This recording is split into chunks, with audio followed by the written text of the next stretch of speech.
Introdução ao estudo da doutrina espírita, parte 3. A doutrina espírita, como toda coisa nova, tem seus adeptos e seus contraditores. Vamos procurar responder algumas das objeções desses últimos, examinando o valor dos motivos sobre os quais eles se apoiam, sem ter todavia a pretensão de convencer todos, porque há pessoas que creem ter a luz sido feita só para elas. Dirigimo-nos às pessoas de boa fé, sem ideias preconcebidas ou mesmo intransigentes, mas sinceramente desejosas de se instruir, e lhes demonstraremos que a maioria das objeções que se opõem à doutrina provém de uma observação incompleta dos fatos e de um julgamento feito com muita irreflexão e precipitação. Lembraremos primeiro, em poucas palavras, a série progressiva dos fenômenos que deram nascimento a essa doutrina. O primeiro fato observado foi o de objetivos diversos colocados em movimento. Designaram-no vulgarmente sob o nome de mesas girantes ou dança das mesas. Esse fenômeno, que parecia ter sido observado primeiro na América ou antes, que se renovou nesse continente, porque a história prova que ele remonta à mais alta antiguidade, se reproduziu acompanhando as circunstâncias estranhas, tais como ruídos insólitos e pancadas sem causas ostensiva conhecida. De lá ele se propagou rapidamente pela Europa e outras partes do mundo. No princípio levantaram muita incredulidade, mas a multiplicidade das experiências logo não mais permitiu que se duvidasse da realidade. Se esse fenômeno tivesse sido limitado ao movimento dos objetos materiais, poderia se explicar por uma causa puramente física. Estamos longe de conhecer todos os agentes ocultos da natureza e todas as propriedades daqueles que conhecemos. A eletricidade, aliás, multiplica cada dia ao infinito os recursos que proporciona ao homem, e parece dever iluminar a ciência com uma luz nova. Não haveria, pois, nada impossível em que a eletricidade, modificada por certas circunstâncias ou outro agente desconhecido, fosse a causa desse movimento. A reunião de várias pessoas, aumentando a força da ação, parecia apoiar essa teoria, porque se poderia considerar esse conjunto como uma pilha múltipla da qual a força está na razão do número de elementos. O movimento circular não tinha nada de extraordinário. Está na natureza. Todos os astros se movem circularmente. Poderíamos, pois, ter em ponto pequeno um reflexo do movimento geral do universo. Ou melhor dizendo, uma causa até então desconhecida poderia produzir acidentalmente, com pequenos objetos e em dadas circunstâncias, uma corrente análoga à qual se arrasta os mundos. Mas o movimento não era sempre circular. Frequentemente era brusco, desordenado, o objeto violentamente sacudido, tombado, levado numa direção qualquer, e contrariamente a todas as leis da estática, levantando da terra e mantido no espaço. Nada ainda nesses fatos que não se possa explicar pela força de um agente físico invisível. Não vemos a eletricidade derrubar os edifícios, destruir as árvores, lançar ao longe os corpos mais pesados, atirá-los ou repeli-los?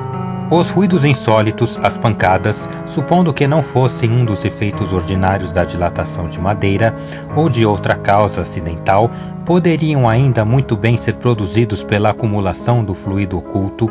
A eletricidade não produz os mais violentos ruídos? Até aí, como se vê, tudo pode entrar no domínio dos fatos puramente físicos e fisiológicos. Sem sair desse círculo de ideias, havia aí matéria de estudos sérios e dignos de fixar a atenção dos sábios. Por que assim não ocorreu? É penoso dizê-lo, mas isso se prende às causas que provam entre 1000 fatos semelhantes a leviandade do espírito humano. Primeiro, a vulgaridade do objeto principal, que serviu de base às primeiras experimentações, a isso não foi estranha. Que influência uma palavra frequentemente não tem tido sobre as coisas mais graves?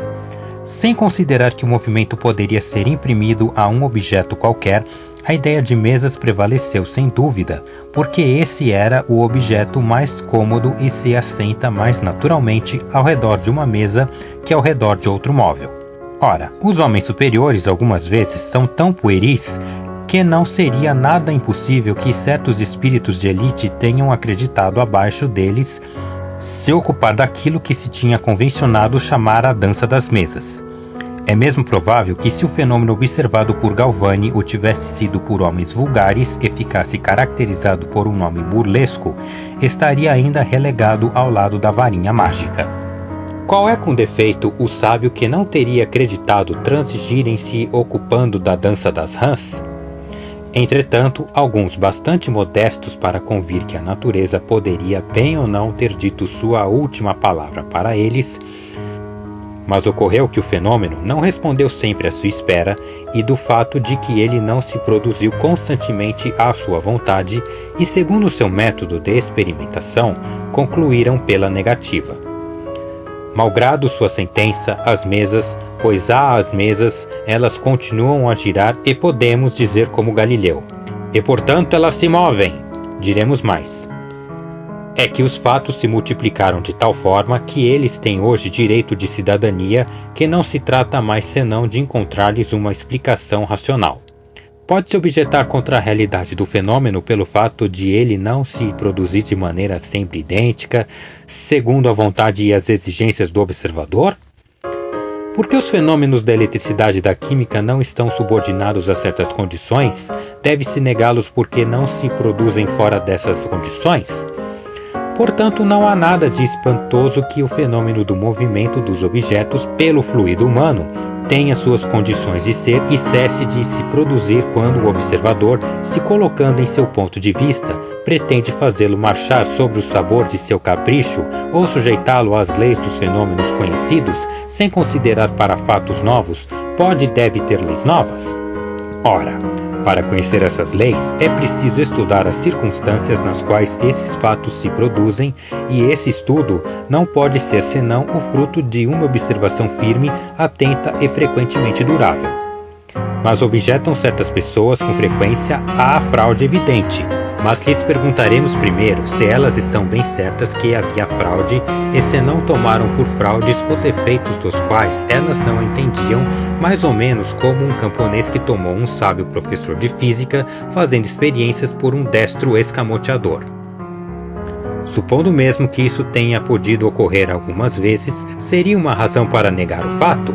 É preciso negar a física porque há prestigiadores que se intitulam físicos? É preciso, aliás, ter em conta o caráter das pessoas e do interesse que elas poderiam ter em enganar. Isso seria, pois, um gracejo? Pode-se bem se divertir um instante, mas um gracejo indefinidamente prolongado seria tão fastidioso para o mistificador como para o mistificado. De resto, numa mistificação que se propaga de um extremo a outro do mundo, e entre pessoas das mais sérias, das mais honoráveis e das mais esclarecidas, haveria alguma coisa ao menos tão extraordinária quanto o próprio fenômeno.